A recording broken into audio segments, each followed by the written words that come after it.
So when I'm all choked up, but I can't find the words.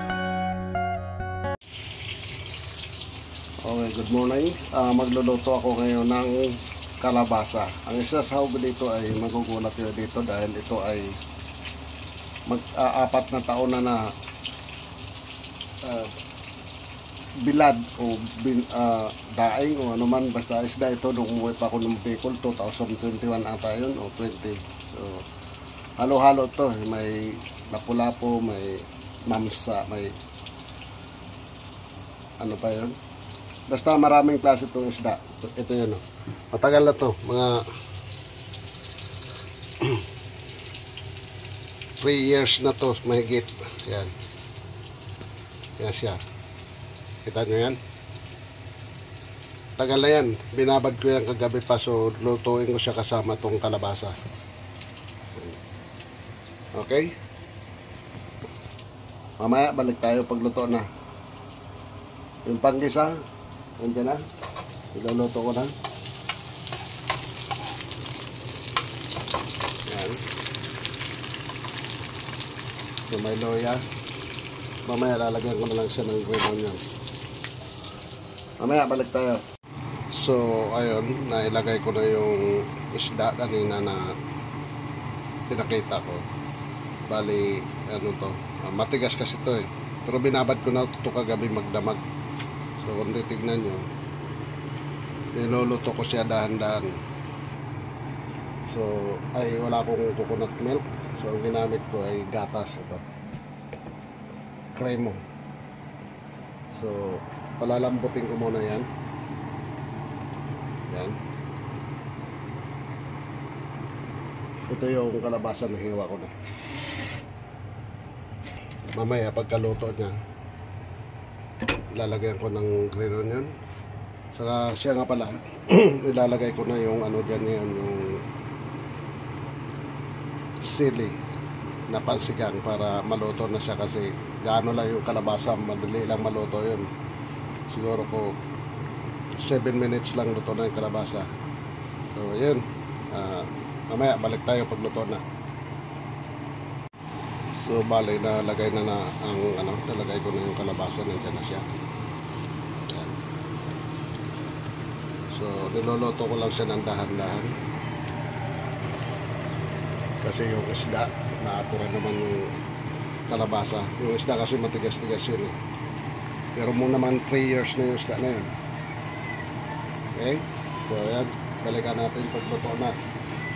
Pag maluluto na, yan, sibuyas.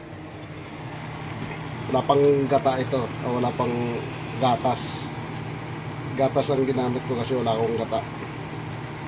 Napakita ko na kanina, yung cremo. Okay? O, ayan na, bali haluin ko na. Tapos lalagyan ko na to ng gata na gatas. Okay, so ito siya, cremo. Wala akong gata ngayon kaya gatas lang muna ang gagamitin ko. Naubusan kami ng stock ng gata.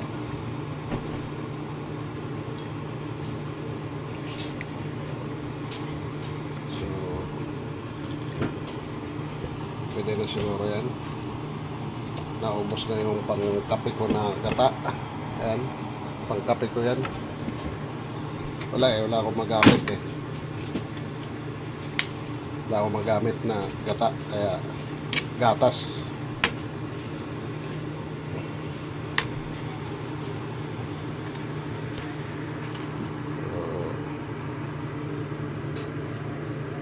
Lakasan ko na muna para pag gumulo at ang hinaan na, iinin na kasi luto na to eh, na kalabasa. 7 minutes lang kasi naman luto na to. So lalasahan ko lang, kukuha ko ng kutsara.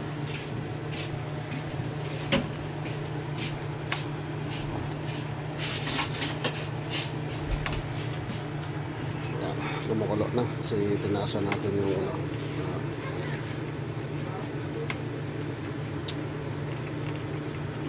so okay na yung lasa niya.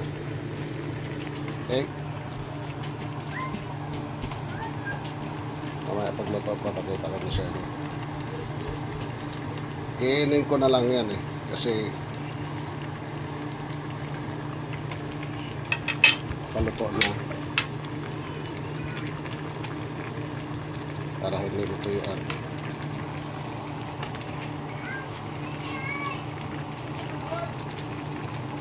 Okay, so kumulo na siya.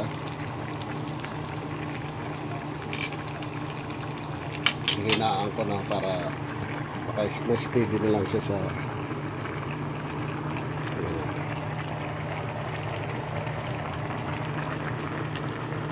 okay, balik tayo pagluto na. Masarap pag may sabaw-sabaw, diba? So, hindi naman masyado, pantay lang siya.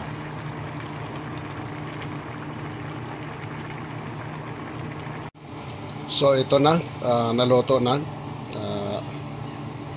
Ilagay ko na yung green onion. Kita nyo naman, oh. Parang ang sarap-sarap. Halo-halo yan. May daing, may dilis, silag sa amin kung tawagin. Tapos may manok. Okay? So maraming salamat. Kaya na tayo pananghalian. Yan. Picture natin. Okay?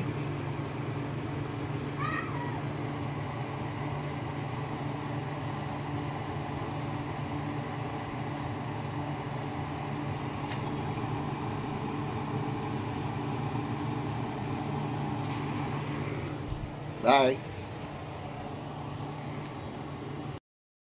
So, yun nga, maraming salamat sa mga sumusubaybay sa mga content ko na hindi naman kagandahan. At maraming salamat sa inyo dito sa YouTube. Piling paki-like at saka subscribe na rin sa mga content ko na ina-upload. So, bali yun lang. Maraming salamat. Sabi sa English,